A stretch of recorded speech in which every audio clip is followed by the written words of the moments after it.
네, 추석 연휴가 끝났습니다. 추석 민심은 한마디로 민생을 살리고 부정의와 불공정을 바로잡아라 였습니다.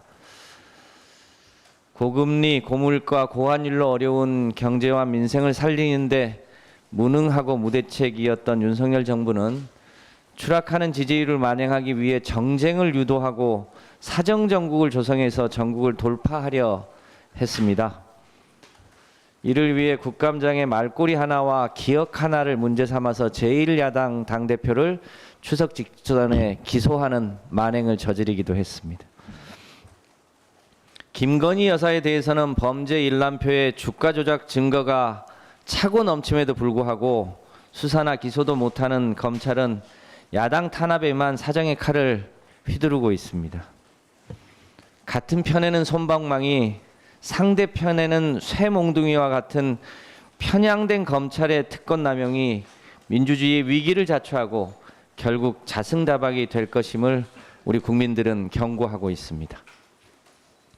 이 와중에 윤석열 대통령은 보여주기 민생 쇼만 하고 있어서 안타까움을 넘어 공허하기까지 합니다.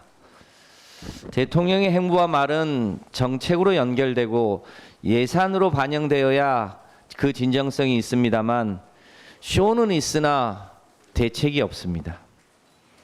지난 흰남노 태풍 현장에서 이재명 당대표는 피해 현장을 방문하여 침수 재난지원금 최대 200만 원을 높이고 국민이 재난으로부터 기본 생활을 보장받을 수 있도록 그 대상도 넓히자고 했습니다. 그런데 정부는 아무런 대답도 없는 상황에서 또 태풍이 올라오고 있습니다. 이번 태풍에 국민들이 또 얼마나 많은 피해를 입어야 정부가 움직일지 걱정입니다.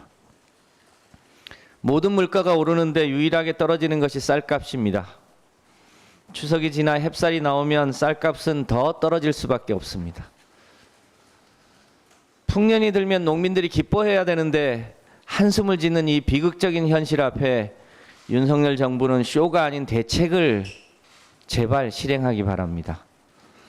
국회가 양곡관리법을 개정해서 쌀 시장 가격에 따른 자동 시장 격리를 제도화하기에 앞서서 정부가 늦었지만 이제라도 10만 톤 이상의 쌀 시장 격리를 통해서 쌀값 안정에 나서 주시기를 거듭 요청합니다.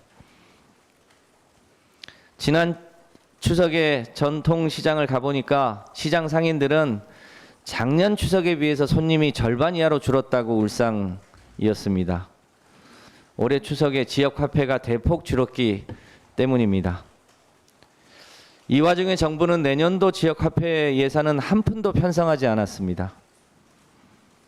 코로나19로 서민경제가 어려울 때 지역화폐가 지역의 소상공인들에게 얼마나 단비 같은 존재였는지 상인들 얘기를 조금만 귀 기울여 보면 알 수 있습니다. 민주당은 이번 정기국회 때 지역화폐 예산을 반드시 되살려내겠습니다.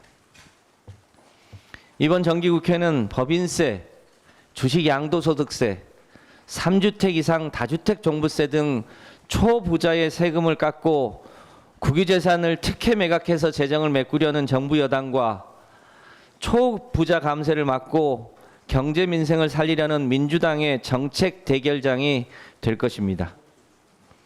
민주당은 초부자 감세를 막고 이를 통해 확보된 재정으로 65세 이상 기초노령연금을 현재 70%에서 100%로 확대하고 지역화폐를 부활시키고 재난지원금을 현실화하고 납품단가 연동제와 같은 제도를 개선하고 청년과 어르신의 일자리를 확대하는 등 경제와 민생을 살리는 데 총력을 기울이겠다는 말씀을 올립니다.